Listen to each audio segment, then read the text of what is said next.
Aujourd'hui, j'avais envie de vous partager une réflexion que je me suis faite à moi-même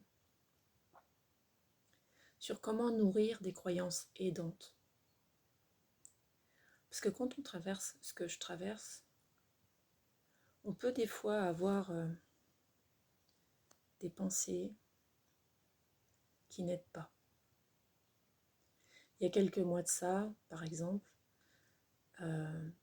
pour moi, c'était pas vraisemblable que Camille soit partie, que ce soit maintenant, j'avais vraiment l'impression que non, ça devait pas se passer comme ça. Et le problème, c'est qu'en nourrissant cette idée-là, cette pensée-là, en fait, ça me mettait mal. J'étais en colère.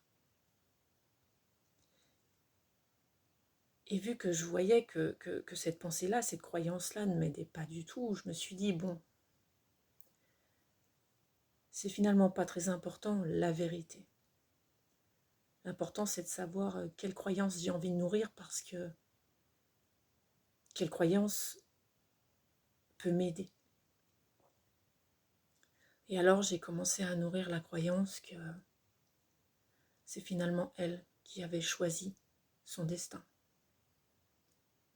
C'est elle qui, avant de venir dans ce monde, avait passé un contrat avec je ne sais qui.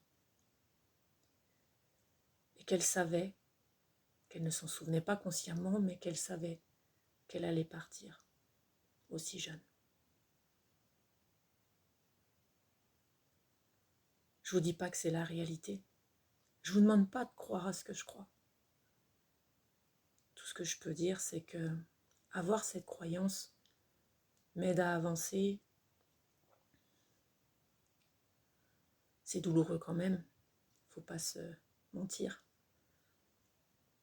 Mais ça m'aide à avoir du recul sur les choses et à avancer. Voilà, aujourd'hui, j'avais envie de vous partager